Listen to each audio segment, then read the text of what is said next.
Hi Girl Scouts, thanks for joining me today for our basic quilting session. What we're going to learn is how to make a pot holder or a hot pad, which is something that you can put under hot dishes to protect your table. But the skills that you learn can also be used to make bigger projects. So what you're going to need to start with are 4 different fabrics that are uniquely different from each other. So I've just chosen some polka dots and a solid and another print. You will also need either a needle and thread. If you have a sewing machine, it will go faster, but you certainly don't need a sewing machine. You're going to need a sharp scissors, or if you've got quilting materials at home, a rotary cutter, but scissors works just fine. If you've got old towels or old washcloths, that's what we're going to use to put in between to give padding to our fabric. So let's get started. The thing to remember when you're sewing is that some fabrics have a right side and a wrong side.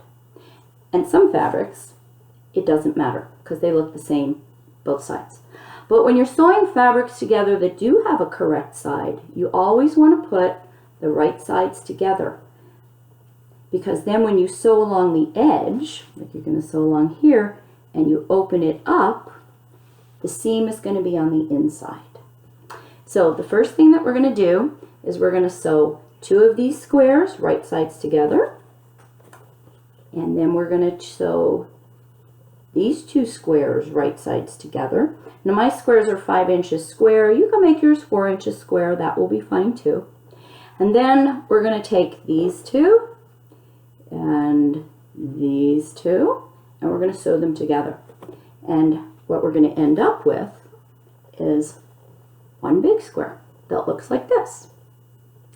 Now it's my favorite part of the whole project, because the finished product is not going to look like this. We're going to take this square, and with your scissors or your rotary cutter, you're going to cut from this point down through the middle to this point, and then from this side to this side. And what you will end up with are 4 different pieces that look like this. There's one, there's another one, and here's one, and here's one. And then what you do is you're going to lay them out on a table to make a whole new square, because you don't want it to look like what you started with. And then you're going to sew those 4 pieces together so that your new square is going to now look like this. Isn't that cool? This is my favorite part about quilting, because you can rearrange all your different cut up fabrics into whole new designs. At this point, what you want to do is either make another one for the back if you want to have a 2-sided product, or if you just want a 1-sided product, you can use just the plain fabric for the back. So for my project, I'm going to use the one that I created, and then I'm just going to use a different type of fabric for the back. And in the middle is where you're going to put your towels or washcloth, or in my case, I have batting. And you're going to cut your towels or washcloth or your batting to be the same size as your square. The more you stick in the middle of your project, the thicker it's going to be, the more protection it will provide, but it's also going to be harder to sew. So keep that in mind. You might want to cut your insides a little bit smaller than your outsides. And what we do is we take our front and we take our back and we put the right sides together. Remember, we're going to hold them together like that. And then we're going to take our batting or our washcloth and we are going to put that together. What we're doing is we're making a quilt sandwich. And we're going to sew around 3 edges, not 4 edges, but we're going to sew around 3 edges of this. So I'm going to go sew it, and then I'll be right back and show you what we have.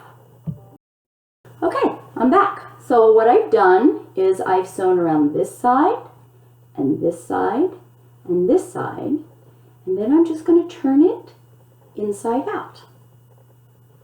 I'm going to open it up, and between the two sides of fabric, I'm going to turn it inside out.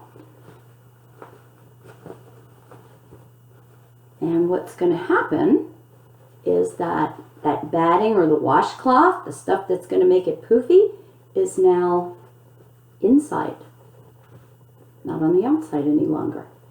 And then to finish this rough edge off, I'm just going to fold it in and fold it in.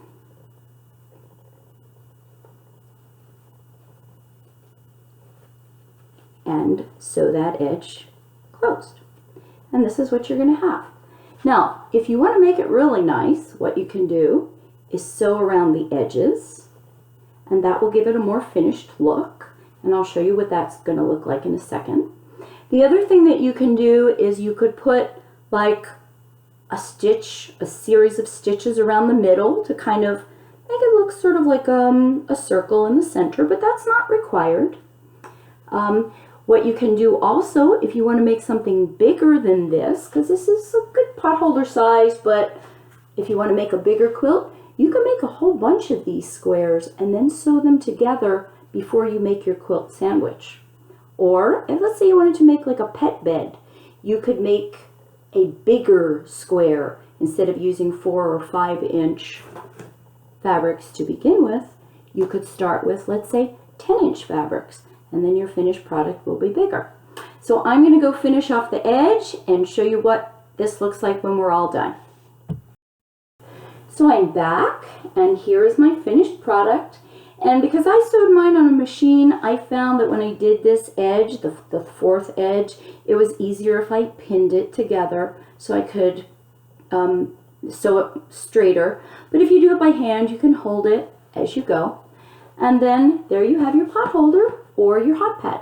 And like I said, if you want to make it bigger, you can use bigger squares. If you want to use different shapes, you could do stripes and then cut them and make a weave. So I hope you really enjoyed that. I hope you'll find as much pleasure out of quilting as I have. I learned how to do it about 10 years ago. I've made dozens of quilts, mostly for gifts, but it's brought me a lot of happiness. So hope you enjoyed that, and aloha.